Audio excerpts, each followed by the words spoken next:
আব্দুল হান্নান মাসুদকে কে বা কারা মেরেছে? আব্দুল হান্নান মাসুদ বেশ ভালো মার খেয়েছেন, জখম হয়েছেন, কপালে বেশ আলুর মতো ফুলে গেছে, কপাল কেটে গেছে এবং তারপরে ব্যান্ডেজ পরেই দেখা গেছে যে সমাবেশ করছেন রাতের বেলা বসে থেকে, মিছিল করছে অন্যরা আর তিনি তালি দিচ্ছেন। আব্দুল হান্নান মাসুদকে কে মারলো সেটা একটা বড় প্রশ্ন।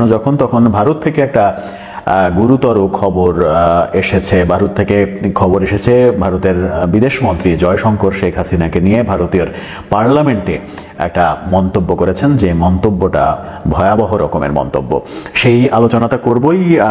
আর একটা বড় খবর হয়েছে, বৈষম্য বিরোধী ছাত্র আন্দোলনের পক্ষ থেকে নুরুল হক নূর, গণ অধিকার পরিষদের সভাপতি নুরুল হক নূরের বিরুদ্ধে মামলা করা হয়েছে। এবার নিজেদের মধ্যেই যেন বিভেদটা আরো বেশি স্পষ্ট হয়ে যাচ্ছে। আব্দুল হান্নান মাসুদকে মারা হয়েছে নোয়াখালীতে। তিনি একটি সমাবেশ করছিলেন, আগে থেকেই ঘোষণা দিয়েছিলেন যে সেখানে গিয়ে তিনি সমাবেশ করবেন, চাঁদাবাজদের বিরুদ্ধে সমাবেশের ডাক দিয়েছিলেন তিনি। সেই সমাবেশটা বেশ কিছু ছাত্র জনতা জড়ো হয়েছিল, বেশ কিছু মানে বিশাল কিছু না, হয়তো 500-1000 ছাত্র জনতার ভিড় হয়েছিল। সেই আয়োজনের মধ্যেই কে বা কারা তাদেরকে আক্রমণ করে এবং ব্যাপক মারধর করে। একজন গুরুতর আহত হওয়ার ছবিও আমরা দেখেছি রক্তাক্ত অবস্থায়। আব্দুল হান্নান মাসুদকেও মারধর করা হয়েছে, তার কপাল ফুলে গেছে, অনেক বেশি ফুলে গেছে, কপালের ডান পাশটা কেটেও গেছে। তারপরে ব্যান্ডেজ পরে রাতে আবার তাকে একটা জায়গায় বসে হাততালি দিয়ে স্লোগান দিতেও দেখা গেছে। তার মানে হাসপাতালে তাকে ভর্তি হতে হয়নি। এই অবস্থা যখন অনেকে হাসপাতালে গিয়েছেন, বলা হচ্ছে যে 10-15 জনের বেশি আহত হয়েছেন। আব্দুল হান্নান মাসুদ তার ভেরিফাইড ফেসবুক পেজে এই ব্যাপারে একটা স্ট্যাটাস দিয়েছেন। সেই স্ট্যাটাসে তিনি দাবি করেছেন যে বিএনপি এই হামলা করেছে। বিএনপি কেন আব্দুল হান্নান মাসুদকে মারবে সেই প্রশ্ন তো এসেই যায়। চাঁদাবাজদের বিরুদ্ধে সমাবেশ করলে, মানববন্ধন করলে বিএনপি কেন মারবে, সেই প্রশ্ন একটা বড় প্রশ্ন। তাহলে কি আব্দুল হান্নান মাসুদ এটা বোঝাতে চাচ্ছেন যে ওখানে চাঁদাবাজির কর্মকাণ্ডগুলো বিএনপি করতো, তাদের হাতে ঘা লেগেছে, এই কারণে বিএনপি তার উপরে চড়াও হয়েছে? বিএনপি নানা কারণে চড়াও হতে পারে। যদি সেই কারণটা থাকে, সেটা যদি আব্দুল হান্নান মাসুদের অভিযোগ যদি সত্য হয়, তাহলে সেই সত্য উদ্ঘাটন করা উচিত। বিএনপিরও হাইকমান্ড থেকে সেই ব্যাপারে সত্যতা যাচাই করে যথাযথ পদক্ষেপ নেওয়া উচিত। এটা যেমন বলছি, তেমনি আবার এটাও সত্য যে বিএনপির সঙ্গে ছাত্র এই রাজনৈতিক দলটা এত বেশি দূরত্ব তৈরি করেছে, বিএনপি সম্পর্কে বাজে বাজে মন্তব্য করা। কদিন আগেই আমরা দেখলাম যে এই জাতীয় নাগরিক পার্টির প্রধান সমন্বয়ক, মুখ্য সমন্বয়ক নাসিরউদ্দিন পাটোয়ারি, সেই নাসিরউদ্দিন পাটোয়ারি বিএনপির প্রতিষ্ঠাতা জিয়াউর রহমান সম্পর্কে যাচ্ছে তাই বাজে মন্তব্য করেছেন, খুবই মানহানিকর মন্তব্য করেছেন। এরপরে বিএনপির লোকজন তার উপরে বেজায় খেপেছিল। বিএনপি সম্পর্কে বাজে মন্তব্য আরও অনেককেই করতে দেখা গেছে। বিএনপির সঙ্গে তাদের সম্পর্ক আরও বেশি দূরত্বের তো হয়েছে যখন তারা একপেশেভাবে সরকারকে নিয়ন্ত্রণ করতে চেয়েছে, বিএনপি তার বিরোধিতা করেছে। টকশোয়ে রুমিন ফারহানা, দুদু সহ অনেককেই দেখা গেছে যে এই ছাত্রদের বিভিন্ন কর্মকাণ্ড সম্পর্কে সমালোচনা করতে, এবং সমালোচনায় মুখর ছিল বিএনপি। নানা কারণে বিএনপির সঙ্গে তাদের দূরত্বটা তৈরি হয়েছে। সেই দূরত্বের কারণেই কি এই ঘটনা ঘটলো? আর আব্দুল হান্নান মাসুদের এই অভিযোগটা সরাসরি বিশ্বাস করারই বা কোনো কারণ আছে কিনা, সেটাও একটা বড় প্রশ্ন। নাকি এমন ঘটনা ঘটলো যে তাদের মধ্যেই বিভিন্ন জায়গায় যেখানে যখন দেখা যাচ্ছে যে তাদের মধ্যেই বিভেদটা চরমে, তারা নানা রকমের বিভেদের মধ্যে রয়েছে। কদিন আগেই তাদের আহ্বায়ক নাহিদ ইসলাম বরিশালে গিয়ে তার সামনেই মারামারি হয়েছে, তাকে কোনো রকমে পুলিশ উদ্ধার করে ঢাকায় পাঠিয়ে দিয়েছে। এরকম ঘটনা কিন্তু বহু জায়গায় দেখেছি। আজকে গতকালকে সার্জিস আলম পঞ্চগড়ে সফর করেছেন, 100 গাড়ি নিয়ে শোডাউন করেছেন, বিমানে গেছেন, কিন্তু তিনি লোক জমায়েত করতে পারেননি। অর্থাৎ সেখানেও একটা বিভাজনের কারণে লোক জমায়েত করতে পারেননি, শুধুমাত্র 100 গাড়ি দেখিয়েছেন, এরকম অভিযোগও রয়েছে।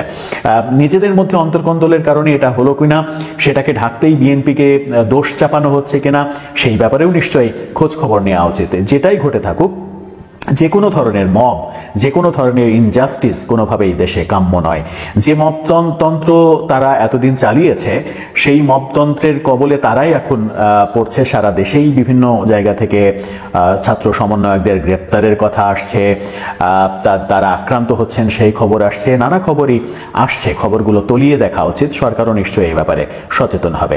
তবে আব্দুল হান্নান মাসুদের এই আহত ছবিটা, আপনারা ছবিটা দেখে নিতে পারেন। এই ছবিটা সামাজিক যোগাযোগ মাধ্যমে এরই মাঝে কিন্তু ভাইরাল হয়ে গেছে, সেটা নিয়ে ট্রলও হচ্ছে।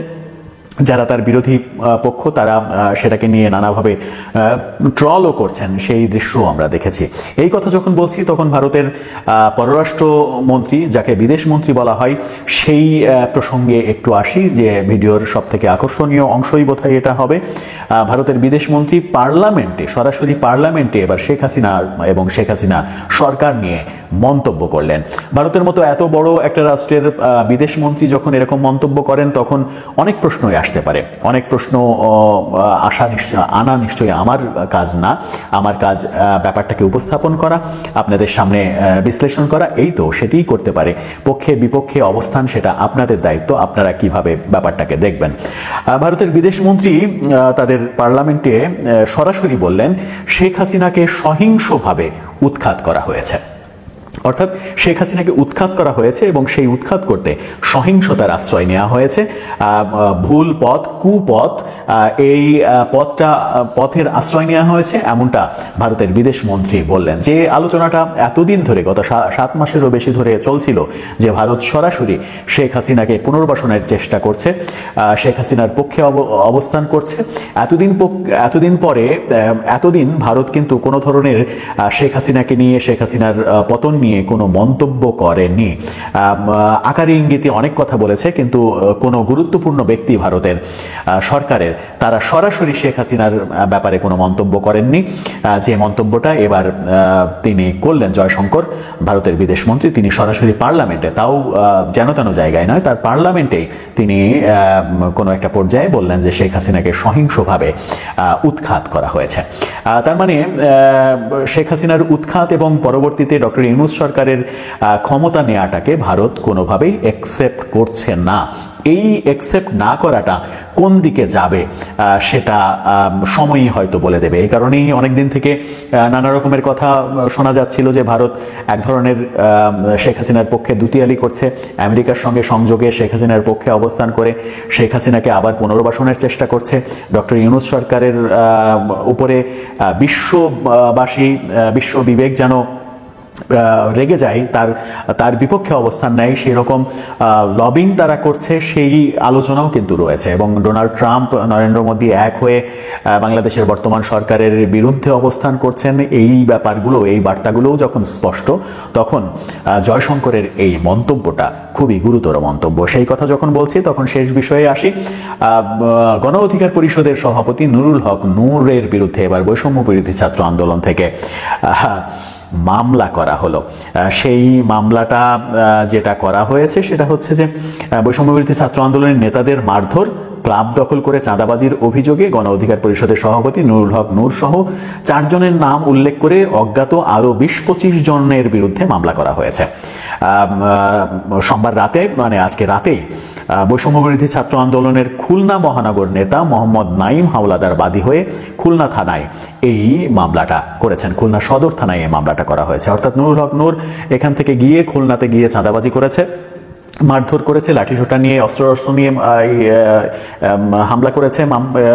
এই অভিযোগে তার বিরুদ্ধে মামলা করা হয়েছে। পরে বলা হয়েছে যে খুলনা সদর থানার ভারপ্রাপ্ত কর্মকর্তা ওসি মোহাম্মদ মাসুম মামলাটির বিষয় নিশ্চিত করেছেন গণমাধ্যমকে।